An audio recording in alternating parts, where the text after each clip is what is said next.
जय श्री राम। देखु विभीषण दक्षिण आशा, घन घमंड दामिनी बिलासा। मधुर मधुर गर्जय घन घोरा, होय वृष्टि जनि उपल कठोरा। फिर रामचंद्र जी विभीषण बोलते हैं, हे विभीषण, दक्षिण दिशा की ओर तो देखो, बादल कैसा घूमल रहा है और बिजली चमक रही है। भयानक बादल मीठे मीठे अर्थात हल्के हल्के स्वर से गरज रहा है।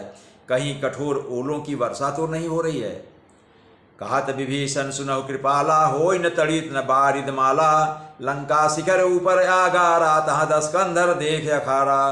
विभीषण जी बोले, हे कृपालु, सुनिए, यह न तो बिजली है न बादलों की घटा। लंका की चोटी पर एक महल है। 10 ग्रीव रावण वहाँ नाच गान का अखाड़ा देख रहा है, आनंद उठा रहा है।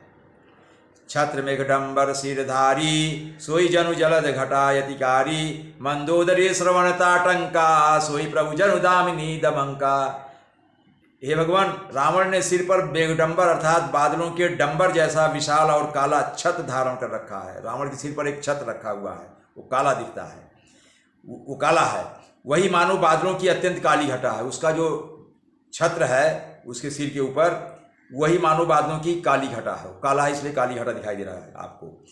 मंदोदरी के कानों में जो कर्णफूल हिल रहे हैं, मंदोदरी ने अपने कान में कर्णफूल आभूषण जो पहन रखा है, हे प्रभु, वही मानो बिजली चमक रही है। उसके कर्णफूल हिलते हैं तो उसमें से बिजली जैसी चमक उठती है।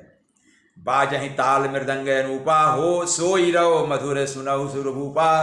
प्रभु मुस्कान समुझ अभिमाना, चाप चढ़ाई बाण संधाना। फिर विभीषण कहते हैं, हे देवताओं के सम्राट, सुनिए, अनुपम ताल और मृदंग बज रहे हैं। वही मधुर गर्जन ध्वनि है जो ताल और मधुर मृदंग बज रहे हैं। तो आपको लग रहा है कि मेघ जो है गड़गड़ाहट की आवाज कर रहे हैं। रावण का अभिमान समझकर प्रभु मुस्कुराए। उन्होंने धनुष चढ़ाकर उस पर बाण का संधान किया। भगवान राम को लगा कि ये रावण अपना ऐश्वर्य, अपना घमंड दिखा रहा है। छत्र मुकुट ताटंक तब, हते ये कहीं बाण। सबके देखत मही परे, मरमु न को जान। और भगवान ने बाण का संधान करते हुए एक ही बाण से रावण के छत्र मुकुट और मंदोदरी के कर्णफूल काट कर गिरा दिए। उसके ऊपर जो छत्र था वो गिरा दिया, रावण के सिर पर का छत्र गिरा दिया, और जो मुकुट पहना था वो गिरा दिया। और मंदोदरी के कान में जो कर्णफूल आभूषण चमक रहे थे, बिजली जैसे दमक रहे थे, उसको भी गिरा दिया। एक ही बाण से तीनों एक साथ गिरा दिया। अस को गिरा दिया और सबके देखते देखते वो जमीन पर गिर गए। इसका भेद अर्थात इसका कारण कोई नहीं जान पाया। रावण की तरफ के जितने लोग थे, रावण, मंदोदरी, वहां के सभासद जो भी थे, कोई इस भेद को नहीं जाना। अस कौतुक करि राम सर, प्रभिसे वाय निसंग। रावण सभा सशंक सब, देखी महारस भंग। ऐसा चमत्कार करके श्री राम जी का बाण वापस आ गया। बाण वहां मारकर वापस आ गया और फिर तर्कस में जा घुसा। यह महान रसरंग रसभंग, यह महान रसभंग अर्थात रस में भंग, रंग में भंग देखकर रावण की सारी सभा भयभीत हो गई। वहां तो बस मस्त थे सब, लेकिन जब ये हुआ तो सब घबरा गए, कोलाहल मच गया। कंपन भूमि न मरुत विशेषा, अस्त्र शस्त्र कछु दैन देखा। सोचई सब निज हृदय मझारी, असगुन भयउ भयंकर भारी। उस रावण की तरफ के लोगों में ये विचार चलने लगा, ना भूकंप हुआ, ना बहुत जोर की हवा आंधी चली, ना कोई अस्त्र शस्त्र ही नेत्रों से दिखाई दिए। फिर ये छत्र, मुकुट और कर्णफूल कैसे कटकर नीचे गिर गए।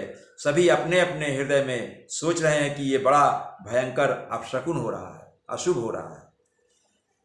10 मुख देखि सभा भय पाई, बिहसी बचन कह जुगति बनाई। सिरौ गिरे संतत शुभ जाहि, मुकुट परे कसय असगुन ताहि।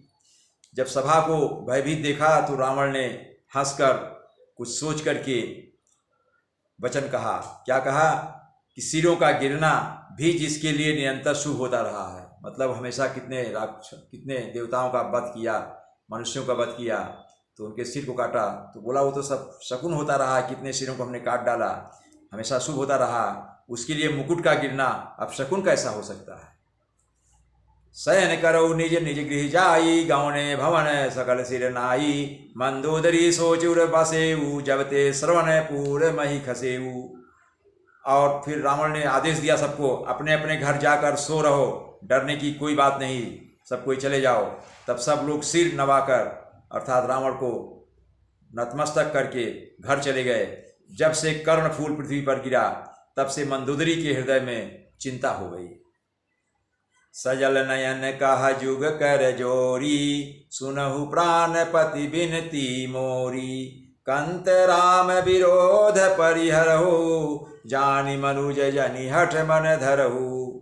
अब मंदोदरी नेत्रों में जल भरकर अर्थात रोते हुए दोनों हाथ जोड़कर रावण से विनती करने लगी, हे प्राणनाथ मेरी विनती सुनिए, हे प्रियतम श्री राम से विरोध छोड़ दीजिए, उन्हें मनुष्य जानकर मन में हठ न पकड़े रहिए, सीता जी को वापस लौटा दीजिए। विश्वरूप रघुवंश मुनि मणि, करहु बचन विश्वास, लोक कल्पना वेद करे अंग अंग प्रतिजास। और आगे कहती है मंदोदरी, मेरे इन वचनों पर विश्वास कीजिए कि वे रघुकुल के शिरोमणि श्री रामचंद्र जी विश्व रूप हैं, अर्थात सारा विश्व उन्हीं का रूप है।